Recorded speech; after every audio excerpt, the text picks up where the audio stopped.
సీనియస్ వార్తలకు స్వాగతం. నా పేరు జగన్నాథ్ రెడ్డి. సిపిఐ పార్టీ ఆధ్వర్యంలో ఘనంగా తెలంగాణ రైతాంగ సాయుధ పోరాట వారోత్సవాలు. జిల్లా కార్యదర్శి విజయలక్ష్మి పండిత్ ఆధ్వర్యంలో విప్లవ వీరులకు నివాళులు. సిపిఐ పార్టీ ఆధ్వర్యంలో తెలంగాణ రైతాంగ సాయుధ పోరాట వారోత్సవాలను తాండూరులో ఘనంగా జరుపుకున్నారు. పార్టీ జిల్లా కార్యదర్శి విజయలక్ష్మి పండిత్ ఆధ్వర్యంలో విప్లవ వీరులకు నివాళులర్పించారు. తెలంగాణ రైతాంగ సాయుధ పోరాట వారోత్సవాల సందర్భంగా మంగళవారం తాండూరులోని అంబేద్కర్ విగ్రహం వద్ద సాయుధ పోరాటానికి పిలుపునిచ్చిన ఆనాటి కమ్యూనిస్టు నాయకులు రావి నారాయణ రెడ్డి, బద్దం ఎల్లారెడ్డి, ముగ్ధం మొయినుద్దీన్, ఆరుట్ల కమలాదేవి, మల్లు స్వరాజ్యం, చాకలి ఐలమ్మ, ధర్మభిక్షం, కుమరం భీం తదితర విప్లవ వీరుల జ్ఞాపకాలను స్మరిస్తూ వారికి జోహార్లు అర్పించారు. ఈ సందర్భంగా విజయలక్ష్మి పండిత్ మాట్లాడుతూ తెలంగాణ రైతాంగ సాయుధ పోరాటం ప్రపంచ చరిత్రలో స్వర్ణ అక్షరాలతో లిఖించబడిందని అన్నారు. కమ్యూనిస్టు పార్టీ నాయకులు ఊరూరా ప్రజలను చైతన్యపరిచి నిజాం, రజాకర్లు, జమీందారులు, దేశ్ముఖ్లు, జాగీర్దారులు, దొరలకు వ్యతిరేకంగా పోరాటం చేశారని గుర్తు చేశారు. కమ్యూనిస్టు పార్టీ చేసిన పోరాటాలను వివరించారు. ఈ కార్యక్రమంలో నాయకులు నసీమా బేగం, మల్లేశం, దస్తప్ప, శివ, పుష్ప, హనుమంతు, మంగమ్మ, లక్ష్మి తదితరులు పాల్గొన్నారు.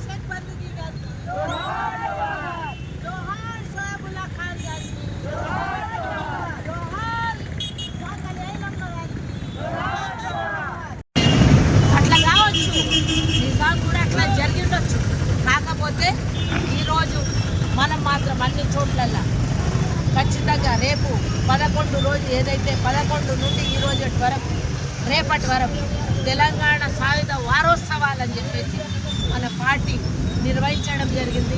చాలా చోట్ల కూడా అవేర్నెస్ కార్యక్రమాలు కానీ, మీటింగ్లు కానీ, మన వాళ్ళు మీటింగ్లు కానీ, లేకపోతే సెమినార్లు కానీ, రకరకాల పద్ధతుల లోపల తెలంగాణ సాయుధ వారోత్సవాలు జరుపుకుంటాం. ఈరోజు రేపు తెలంగాణ సాయుధ వారోత్సవాల ముగింపు ఉంటుంది కాబట్టి అన్ని చోట్లల్లా కూడా ముగింపు చేయాలని చెప్పేసి తర్వాత మన హైదరాబాద్లో జరిగే రావి నారాయణ రెడ్డి ఆడిటోరియంలో జరిగే మీటింగ్కి ముగింపు వారోత్సవాలకు అందరు కూడా మన ప్రాంతం నుండి కూడా రావాలని చెప్పేసి మీకు అందరికీ పిలుపునిస్తున్నా. ఈరోజు చెప్పడం ఏంటంటే మన నాయకులను మనం స్మరించుకుంటాం.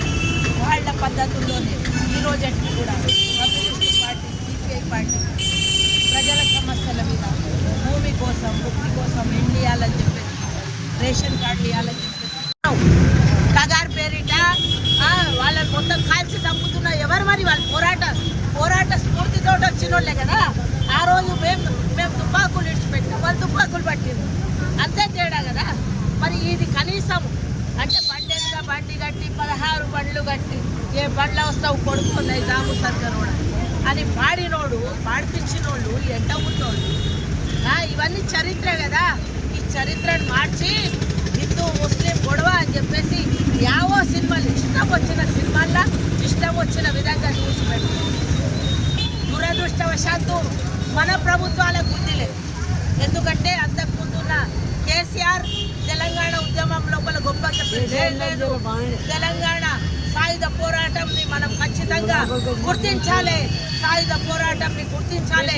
మనము తెలంగాణ వచ్చిన తర్వాత వాళ్ళని స్మరించుకుందాం, అది చేద్దాం, ఇది చేద్దామని. తర్వాత కాంగ్రెస్ ప్రభుత్వం వస్తే వాళ్ళు కూడా వాళ్ళకి భయపడి ఏదో దీనికి ఖచ్చితంగా సరే రేవంత్ రెడ్డి గారు ఒప్పుకుంటున్నారు. ఈ ప్రభుత్వం ఒప్పుకుంటున్నది, రేవంత్ రెడ్డి ఒప్పుకుంటున్నాడు. తెలంగాణ సాయుధ పోరాటము మన నాయకులు చేసిండ్రు, కమ్యూనిస్టు నాయకులు చేసిండ్రు, కమ్యూనిస్టు ఉద్యమము, కమ్యూనిస్టు పిలుపునిచ్చినని ఒప్పుకుంటున్నాడు. కానీ అధికారికంగా నిర్వహించి దీనికి గుర్తింపు తీసుకురావాలని. అది మీరు ఎంత మారుస్తే దేశంలో ఏమవుతుంది? ప్రపంచ చరిత్రల స్వర్ణాక్షరాలతో లిఖించదగి లిఖించబడింది ఆల్రెడీ ఈ తెలంగాణ సాయుధ రైతాంగ పోరాటం. రైతులు పోరాటం చేసి మట్టి మనుషులు చేసిన యుద్ధం ఇది. మట్టి మనుషులు చేసిన యుద్ధం, మట్టి మనుషులు చేసిన తిరుగుబాటు, చిన్న పిల్లల నుండి పెద్దవాళ్ల దాకా ఎన్ని అన్యాయాలకు గురైపోయి ఎంతమంది ప్రాణ త్యాగాలు చేస్తే ఆ ప్రాణ త్యాగాలను మీరు ఈరోజు అపహాస్యం చేయడం అనేది దుర్మార్గం. ఎందుకంటే ఆ ప్రాణ త్యాగాలను లెక్క మీకు అసలు ఏం తెలుసు? ఎందుకంటే మీరు ఏమిట్లైనా వస్తే కదా, మీరు ఏమిట్లైనా పోరాటాలు చేస్తే కదా మీరు అంతా సేఫ్ ఉన్నది చేస్తారు. సేఫ్ ఉన్నది ఏమిట్లా లాభం వస్తే అది చేస్తారు. లేదంటే వేరే వాళ్ళ పోరాటాలను మీరు ఓన్ చేసుకుంటారు, వేరే వాళ్ళ పోరాటాలను హైజాక్ చేస్తారు. ఇది దుర్మార్గమైన చర్య. ఎందుకంటే ఒక్క కమ్యూనిస్టు బతికినా కూడా లాస్ట్లో ఒక్క కమ్యూనిస్టు ఎంతమంది ఈరోజు నక్సలైట్లు చంపుతుంటే మమ్మల్ని కూడా చంపుతున్నారు. కానీ మా పిల్లోడు ఒక్కడు మిగిలినా కూడా వాడు రేపు ఖచ్చితంగా ఈ పోరాటం మాదే, ఇంకెవరిది కాదు, పేద ప్రజల పోరాటం అని చెప్పి హిందూ ముస్లింలు కలిసి చేసిన పోరాటంగా ఈరోజు ఖచ్చితంగా చెప్పవలసిందే, చెప్తారు. ఆ దమ్ము, ఆ ధైర్యం ఈ ఎర్ర జెండా కప్పుకున్న వాళ్ళకు ఉన్నది. ఎందుకంటే ఇదేమి ఉత్తగా రాలే, వాళ్ళ ప్రాణ త్యాగాలతోటి వాళ్ళ పిల్లలం మేము, వాళ్ళ వారసులం. అంతే నీతి నిజాయితీగా ఖచ్చితంగా ఎవడేమనుకున్నా కూడా నిజాన్ని నిర్భయంగా కమ్యూనిస్టులు అందరం కూడా చెప్తామని చెప్పేసి హిందూ ముస్లిం ఎవరు కూడా అందరం సమానం, అందరూ మనుషులు, అందరిలో ఉన్న ప్రాణం ఒక్కటే. దేశం కోసం ఎంతైతే త్యాగం హిందువులు చేసిండ్రో అంతే త్యాగం ముస్లింలు కూడా చేసిండ్రు. అంతేమంది స్వాతంత్ర పోరాటం లోపల ఆ రోజు పాల్గొన్నారు.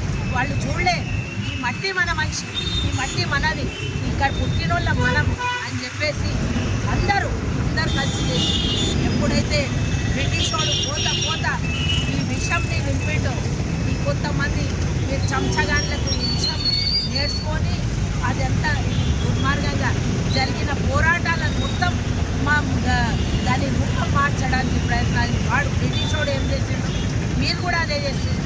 వాడు బ్రిటిష్ వాడి అన్యాయులు. ఎందుకంటే హిట్లర్ పాలన లాంటి పాలనను కోరుకునేవాళ్ళు.